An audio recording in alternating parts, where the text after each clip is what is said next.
Mornings in the country. It is Monday morning. Everybody trying to recover from a weekend and get this workday started. We try and put some smiles on your faces with Marketplace Monday. Some weird and wacky stuff that has been found on Marketplace in the last week or so. Bryce, what did you find this week? Your next costume is what I found for you, Mr. Gene Curtis. What is that? Well, it is exactly what it looks like for those joining us on the Facebook stream. For $125, Gene will don this outfit and scare children all across the world if you want to rent yourself out for kids' parties. And Winnie the Pooh is not necessarily supposed to scare kids. This is not Winnie the Pooh. This is some creepy bear thing with horribly long legs and a tiny red shirt. The description says it is a Winnie the Pooh mascot costume. He is pictured here like a mugshot in front of a background. He is incredibly that's tall, somebody's though. blanket. This is not a background. A very tall Winnie the Pooh.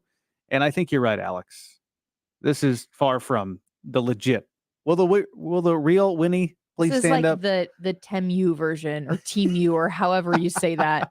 I'm still trying to figure out. You mentioned it looks like they tried to hang up a green screen behind him, but it's just a dark green blanket. What is that? Probably for? covered in dog hair. I can't give all of your identity away, Gene, but you, during seasonal times, will don an outfit.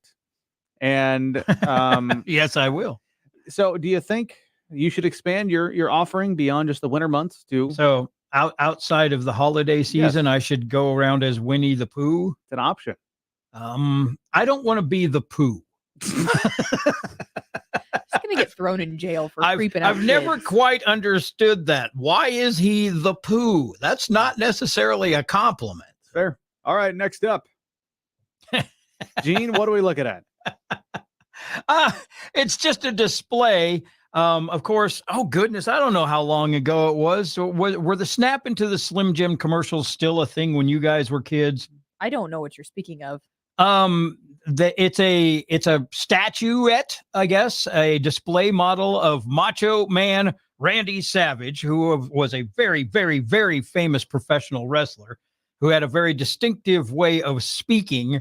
And he was the representative of Slim Jim's meat sticks for a while. And this is a Macho Man Randy Savage Slim Jim statuette. Either of you ever actually tasted a Slim Jim? They're not good. They're horrible. I'm not exactly sure how Slim Jims continue to exist, because in a world of wonderful meat snacks, they are not one of them. They were the slimmest of them all. They're still out there. Nasty. But their big thing was when you bit them, they've got it's not a hard casing around it, but it's rather rigid. And when you bite them, they snap. And so it's snap it to a Slim Jim.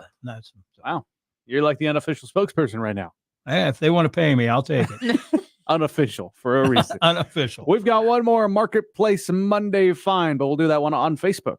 All right. Go check it out. Oh, by the way, we're live. Give us a like if you haven't done so yet, and you'll see what our third and final Marketplace Monday find is coming up momentarily. More music is next on Mornings in the Country. What was that? Why am I on the big screen? Because you were yawning. Okay. We have an agreement here. No yawning? At Mornings in the Country. That yawning is not acceptable at these hours of the day. All right, one more. And Gene, you found this one. Your monitors are a bit loud, by the way. You can turn those down. Oh, sorry.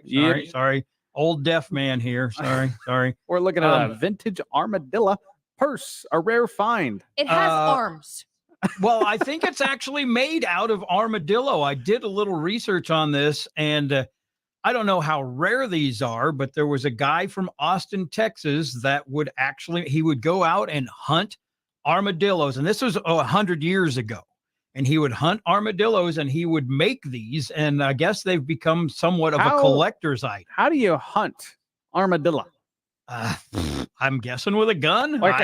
I have maybe trapped them. Well, its value is in the skin. So you wouldn't want to. Yeah. You don't want to poke holes into this thing. But yeah, shotgun would be a bit extreme for a tiny little armadillo. What do you use then? A little 22? I don't know. I have no idea. But yeah, my friend Carol found this one and she sent it to me.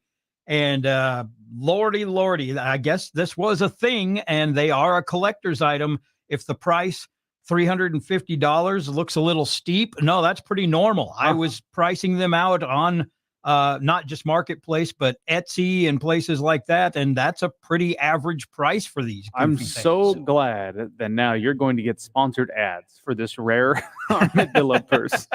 With arms and claws. We're asking you here, would you buy this purse? Cheryl called it creepy. Yes. And said it is. absolutely not. Teresa says no way she's buying the armadillo purse. And Jody chiming in this morning as well. Agreed. Yuck. Yeah. It is yuck. It is yuck. Yes. I don't get it, but yeah, apparently 100 years ago, they were quite the item. So. Another good week. All right. Well, that is Marketplace Monday. Thank you, everybody, for joining us today. And